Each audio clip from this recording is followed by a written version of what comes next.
First monofocal IOL, Dr. Sujoy Samanta. He's from Jharkhand and a very high volume cataract and glaucoma surgeon.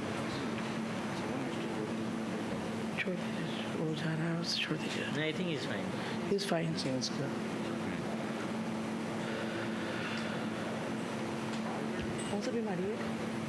Good afternoon once again. When we have to operate on a unilateral cataract, we are faced with three types. Three types of IOLs we can implant, either monofocal, multifocal, or extended depth of focus lenses. Now, before considering which lens to implant, we should know what a normal human optical system is, because we should work in accordance to what the nature wants and what God has given us. So a normal human lens is basically aspheric. It gives high contrast, glare and halo-free vision, and it has unrestricted field. So if we consider this point, and if you look into two more things, the optical principle of how a monofocal works and how multifocals work, we find that monofocals, they have a clear single focus point. Almost 100% is light is focused at that point to clear a crisp image, whereas in multifocals we see there are multiple foci and the light entering gets distributed through the different zones. Now, how it is distributed? It is the very lens design that the central part is the intermediate zone, and the mid-periphery and the periphery, they work for distance and intermediate, distance and near.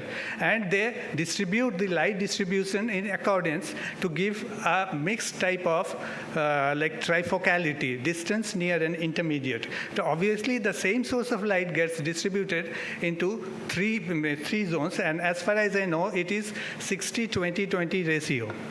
So what are the consequences of this? The consequence is that with monofocal we get a crisp image, sharp image, light is not distributed, and the very lens design of multifocals, they induce a very disturbing effect which is known as photopic phenomena. That comprises of a lot of things which I'll deal later. Now, asphericity is basically that is promoted. It is promoted by making the lens surface not equally curvilinear, making the periphery flat. The basic aim to make a lens aspheric is to reduce spherical aberration and create a single clear image. And similarly, contrast sensitivity, which adds to the quality of vision, it is defined as brightness of an image and the background distributed by the total brightness of image plus background. So again, as we have seen in multifocal, as the light gets distributed, contrast is compromised in mesopic conditions.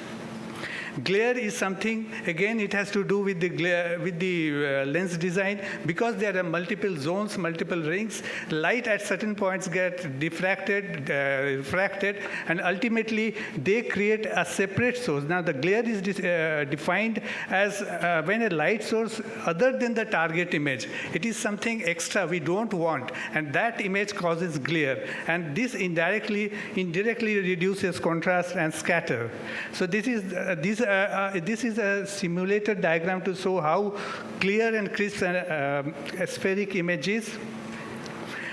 The whole hype of multifocal, even with the near vision, you see the quality of a corrected monofocal lens N6, and you compare it with a multifocal N6.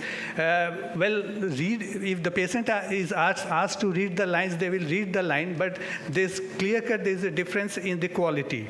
Or the images are fuzzy, and the words, the margins are indistinct. So what is the practical implication in the daily life? They have trouble driving at night. They are not able to, the housewives, they can't do their daily chores. They have to use a lot of, there's a lot of eye strain while watching TV, computers, and all those things. And they need more light to read in mesopic conditions. So finally, when we go into the disadvantages of monofocal, because of light distribution, the quality vision is compromised. There is more photopic phenomena when compared to monofocals. Multifocals, they have more photopic phenomena. Glare is the percentage-wise I am coming. This is the percentage of disturbing features a multifocal patient have. As many as 79% patients, they have halos, and 80% they have positive dysphotopsias. And these are the bouquet of complications we give to the patient after we implant a multifocal. Nighttime visual problems, difficulty with driving. These are the various like image simulations. I'm seeing the starburst, the halos,